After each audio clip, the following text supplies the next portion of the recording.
For the next topic, I'd like to go a little bit more in depth on email headers and footprinting using email. Now, email footprinting basically doesn't involve anything like reading other people's email or sending messages to the SMTP server. That comes a little bit later. Remember, we're talking footprinting, typically passive, mostly non-invasive.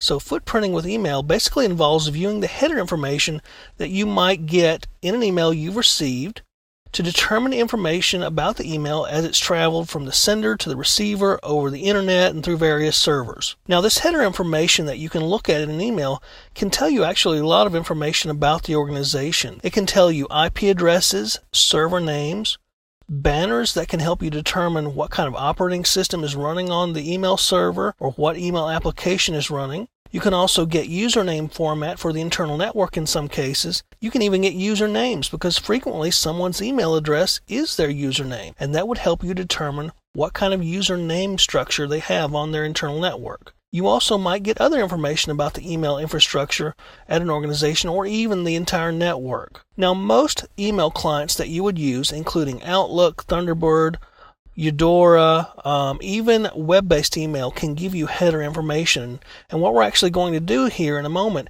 is look at header information that came through Gmail, as a matter of fact. So I'm going to show you a slightly edited email header and point out some of the things that you can get from email footprinting. Let's go ahead and take a look at that now. Okay, we're looking at an email header, and what I've done is I've printed this out and put it into a PDF for you.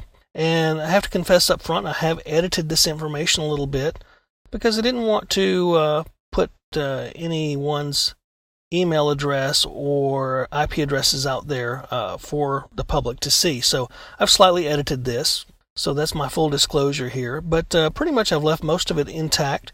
This is an email that came to one of my Gmail accounts, my vtc.author account. That's my actual email address. So if you care to email me about the course, feel free to, or go through the VTC website to do so. But what we're looking at is information about this email, metadata if you will, and how it was sent and where it went through, and a little bit of information about the sender, because this will give us information about the sender's infrastructure.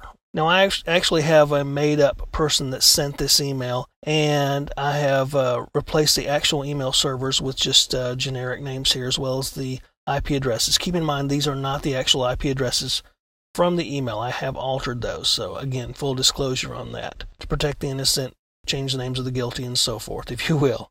Okay, one of the things we see is the IP address of the receiver, and that might be of interest to us, but what we're really after is the path the email took. And you can look through here and see that it was received from mail.server1, mail.server1.somewhere.org, okay? And that's the mail server's name and its IP address. And it was received at this IP address on this date for vtc.author@gmail.com on this date and time. And a little bit of information here. You see the IP address of the organization, the sender, if you will. So that tells you a little bit about them. Their mail naming structure, mail.server1.somewhere.org. That's their fully qualified DNS name. And let's see if we can pull this down a little bit.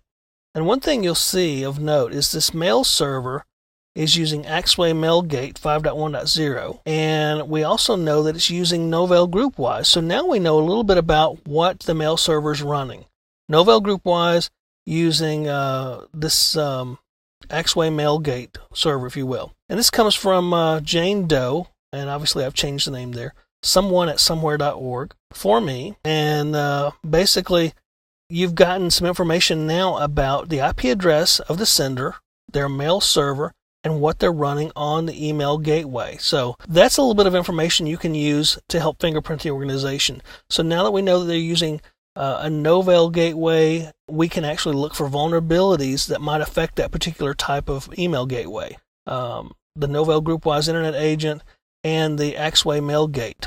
So we've gotten a little bit of information about this individual from the email headers themselves. So that's all email footprinting really is.